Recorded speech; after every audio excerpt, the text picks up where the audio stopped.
maxaa ka wanaagsan inuu Ilaahay xaq waafajiyo qof lunsanaa oo in muddo haysta diin aan ahayn diinta Islaamka balse ugu dambeyn uu Ilaahay waafajiyo xaqa Ilaahay iyo Nabiga sallallahu alayhi wasallam ku soo dejiyay aayada ah innaka la tahdi man ahbabta walakin Allah yahdi man yasha waxaan idin wada qiso ku dhacday gabar ka dhalatay qoys Yahuud ah oo baaritaan dheer oo ay samaysay kadib garoosatay in diinta Islaamka uu yahay diinta xaqa ah fadlan qisada ka hor isku day inaad saarto like iyo subscribe channelka MMC Moment si aad ula socoto dhacdooyin iyo taariikh muhiim ah Margaret Marcos waxay sanadkii 1964 ku dhalatay magaalada New York ee cariga Mareykanka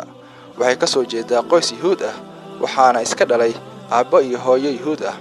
habdhaqanka wanaagsan ee gabadhan ayaa saansaan u ahayd inay ka baxayso mugdiga oo Ilaahay waafajin doono wadada iftiinka ah gabadhan oo lagu magacaabo Margaret ayaa yaraanteeda bilowday inay akhriso kutubo kala duwan sida Tawraad, Injiil, Zabuur, Furqaan iyo kuwo kale waxay ahayd mid isku xirtay inay waqtigeeda oo idil ku bixiso akhrinta kutubada gabadhan ayaa nacbeed waxyaabaha maalayacniga ah oo ay dadku isku madadaaliyaan sida aflaanta, heesaha, caweyska iyo waxyaabaha la midka ah gabadhan ayaa erayo saameyn leh laga hayaa waxa erayadaas ka mid ah baahida waxay iga guurtay aniga oo jira 10 sano kadib markii aan akhriyay dhammaan kitaabada ka hadlaya Carabta waxaan xaqiiqsaday in Carabta aysan Islaamka ka dhigin mid weyn balse uu Islaamka laftigiisa uu iyaga ka dhigay hogaamiyaasha caalamka inkastoo ay ka soo jeedeen dhul saxara oo abaar ah kadib markii ay ka baxday dugsiga sare waxay ku biirtay jaamacadda New York 1952 balse sanadkii labaad ayaa gabadhan xanuun la soo dirsay taasi oo ku qasabtay inay waxbarashadeeda ay ka maqnaato muddo 2 sano ah intaas kadib waxay u jeeysatay barashada culumta diinta Islaamka maadaama uu maskaxdeeda ka gooxayay weydiimo ku saabsan arrimaha diimaha gaar ahaan diinta Islaamka waxay xaadirtay muxaadarooyin badan oo ay jeedinayeen culimada Yahuudda kuwooda ugu waaweyn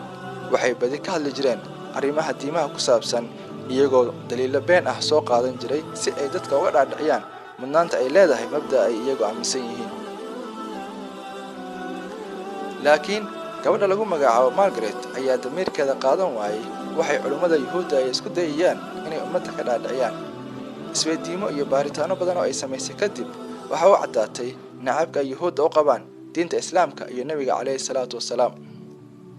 gabadhan ayaa go'aansatay inay barato macnaha ku jira Qur'aanka Kariimka waxay bilowday inay akhriso tafsiirka Qur'aanka oo ku qoran luqadda Ingiriiska oo uu turjumay caalim lagu magacaabi jiray Maxamed Bektor markay dhuxday macnaha ku jira Qur'aanka Kariimka waxa uu soo baxday in Qur'aanka uu yahay kalaamka Ilaahay oo ay wax walba ay ku dhan yihiin waxa kale oo cadaatay in waxyaabaha ay Yahuudda u akhrin jireen ay ahayd malaa'awaan oo aan lahayn meel la cuskado iyadoo ogaatay in sawirka xun ee laga gudbin jiray diinta Islaamka uu ahaa mid aan sal iyo raatoon aan lahayn sanadku markuu ahaa 1961 Margaret ayaa go'aan cad ku qaadatay inay ku biirto diinta Islaamka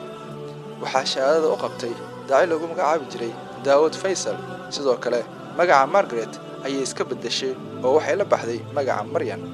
sanadkii xigay ayaa Maryam waxay u safartay dalka Pakistan waxay guursatay nin daaci ah oo lagu magacaabi jiray Maxamed Yusuf Khan Maryam ayaa dadaal ku bixin jirtay faafinta diinta Islaamka iyadoo markaasi dadka u sheegi jirtay